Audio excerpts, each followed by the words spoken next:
বন্ধুরা, vegetable chop আমাদের বাঙালিদের কাছে ভীষণই পছন্দের একটা স্ন্যাক্স।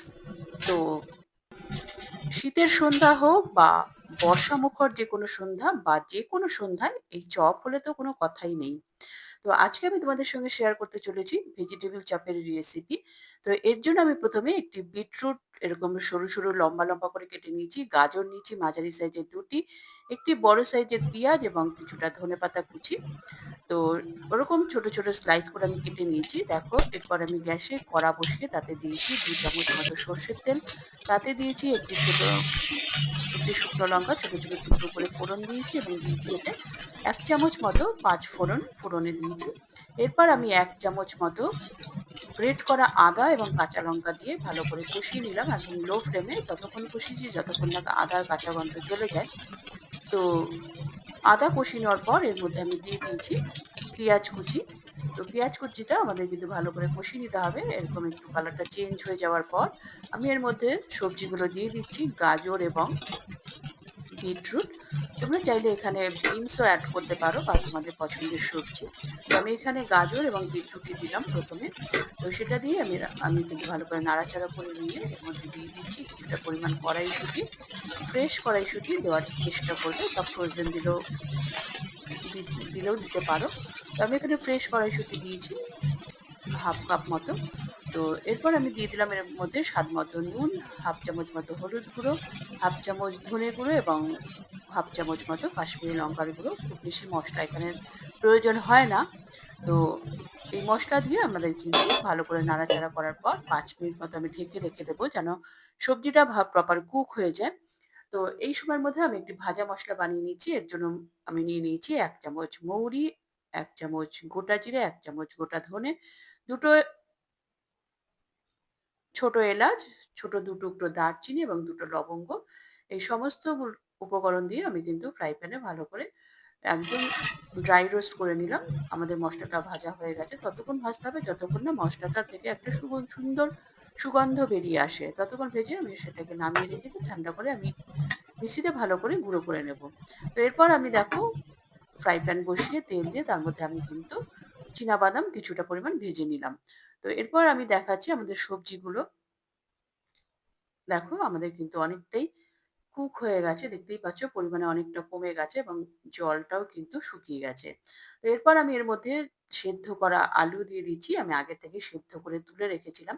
তো সেই আলু কিন্তু হাতের সাহায্যে ভালো করে ভেঙে, ভেঙে দিয়ে দিচ্ছি একদম ছোট, ছোট করে স্ম্যাশ করেই বলতে পারো।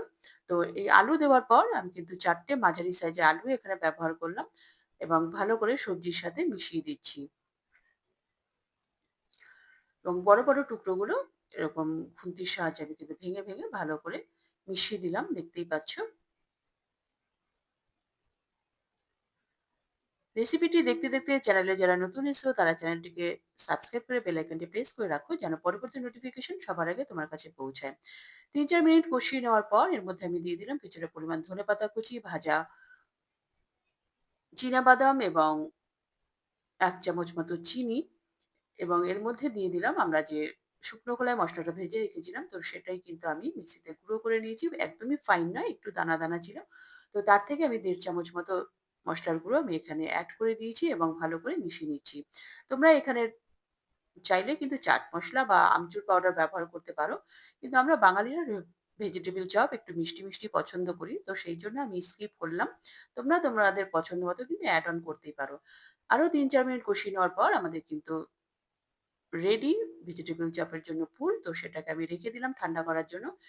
এরপর আমি এখানে একটা সেলারি বানিয়ে নেব মিশ্রণ। এর মধ্যে দিয়ে দিয়েছি আমি 1/2 কাপ মতো ময়দা এবং 1/3 কাপ কর্নফ্লাওয়ার এবং দিয়েছি স্বাদ মতো নুন এবং অল্প, অল্প জল দিয়ে আমি কিন্তু একদম মিডিয়াম সেলারি বানিয়ে নেব। খুব বেশি পাতলাও হবে না এবং খুব বেশি ঘনও হবে না। তো সেইরকম কনসিস্টেন্সি আমাদের মেইনটেইন করতে হবে। দেখতেই পাচ্ছ আমাদের কিন্তু সেলারি রেডি। দেখতেই পাচ্ছ এর থিকনেস। তো এটাকে আমি সাইডে রেখে দিয়ে দেখো এর মধ্যে কিন্তু আমাদের পুরটা ঠান্ডা হয়ে গেছে। আমি পুর থেকে কিছুটা পরিমাণ নিয়ে আমি কিন্তু ভেজিটেবল চপের আকারে করে নিচ্ছি। আমি কিন্তু একটু লম্বা, লম্বা বানাচ্ছি। তোমরা চাইলে তোমাদের পছন্দ মতো শেপের করে নিতেই পারো। তো মোস্টলি আমাদের বাঙালিদের জন্য বা বাংলায় যে ধরনের ভেজিটেবল চপ হয় এরকম লম্বা লম্বা, তো আমি সেই শেপেরই করে নেওয়ার চেষ্টা করছি। দেখতেই পাচ্ছ একটা কিন্তু আমাদের রেডি। এইভাবে কিন্তু সমস্ত পুরটা দিয়ে আমি কিন্তু ভেজিটেবল চপের আকারে গড়ে নেব।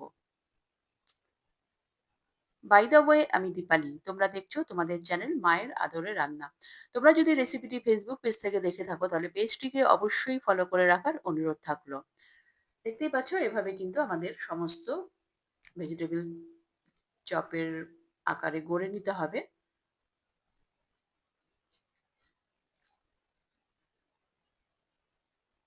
দেখো আমাদের কিন্তু সবগুলোই গড়ে নেওয়া হয়ে গেছে। তো এরপর আমি একটি ভেজিটেবল চপ নেব, সেলারিতে ডোবাবো এবং ভালো করে কোট করব চামচের সাহায্যে উল্টে পাল্টে। কোট করে আমি পাশেই রেখে দিয়েছি দেখো ব্রেড ক্রাম্ব। আমি এখানে হোয়াইটটা নিয়েছি, তোমরা চাইলে ব্রাউনও নিতে পারো। আমি এখানে মার্কেট থেকে কেনাটাই ব্যবহার করছি। তোমরা চাইলে হোমমেড ব্রেড ক্রাম্বও কিন্তু ব্যবহার করতে পারো, বা বাড়িতে যদি রাস্কের বিস্কুট থাকে তো সেটাকেও মিক্সিতে গুঁড়িয়ে নিয়ে তোমরা কিন্তু ব্যবহার করতে পারো। তো দেখো এভাবে ২ চামচের সাহায্যে আমাদের ভেজিটেবল চপটা তুলে নিয়ে পুরো সেলারিটা ঝরিয়ে নিয়ে আমাদের ব্রেড ক্রামের মধ্যে দিয়ে দিতে হবে এবং ব্রেড ক্রাম দিয়ে ভালো করে কিন্তু কোট করে দিতে হবে। তোমরা কিন্তু চামচের ২ টো চামচের হেল্প নিয়েই করবে, তাহলে কিন্তু প্রপার হবে, নাহলে কিন্তু ভেঙে যাওয়ার সম্ভাবনা থাকে হাত দিয়ে বেশি নাড়ানাড়ি করলে। তো দেখো ২ হাতের সাহায্যে কিন্তু ভালো করে আমাদের চেপে চেপে আমাদের কিন্তু ব্রেড ক্রামের কোটিংটা করে দিতে হবে, নাহলে কিন্তু ফ্রাই করার সময় খুলে যেতে পারে। আমাদের কিন্তু একটা রেডি হয়ে গেছে। এইভাবেই কিন্তু সমস্ত ভেজিটেবল চপগুলো আমি কিন্তু সেলারিতে ডোবাবো। ব্রেড ক্রামে সেলারি কোট করে তারপরে ব্রেড ক্রামের ওপর দেব এবং ব্রেড ক্রাম দিয়ে ভালো করে চেপে চেপে আমাদের কিন্তু কোটিংটা করে নিতে হবে। সেলারিটা ভালো করে কিন্তু ঝরিয়ে নিতে হবে, তাহলে কিন্তু ব্রেড ক্রামটা একদম পরিষ্কার পরিচ্ছন্ন থাকবে, সেলারিতে মাখামাখি হবে না। তো দেখো এইভাবেই কিন্তু আমাদের সমস্ত ভেজিটেবল চপগুলো ব্রেড ক্রামের কোট করে নিতে হবে এবং হাতের সাহায্যে ভালো করে চেপে চেপে কিন্তু বসিয়ে দিতে হবে। আলগা হাতে করলে কিন্তু হবে না, বা হালকাভাবে ছেড়ে দিলে কিন্তু হবে না, তাহলে কিন্তু ফ্রাই করার সময় খুলে যেতে পারে। তো দেখো আমাদের কিন্তু কিছুটা পরিমাণ রেডি হয়ে গেছে। আমি কিন্তু এদিকে তেলও গরম করে নিয়েছি। তেল কিন্তু প্রপার গরম হতে হবে এবং গ্যাসের ফ্লেম থাকবে মিডিয়াম। তো সেই স্টেজেই কিন্তু আমাদের ভেজিটেবল চপগুলো ভেজে নিতে হবে। ভাজতে খুব বেশি সময় লাগবে না। ৩ থেকে ৪ মিনিটের মধ্যেই কিন্তু তোমাদের ভেজিটেবল চপ ভাজা হয়ে যাবে। দেখতেই পাচ্ছ।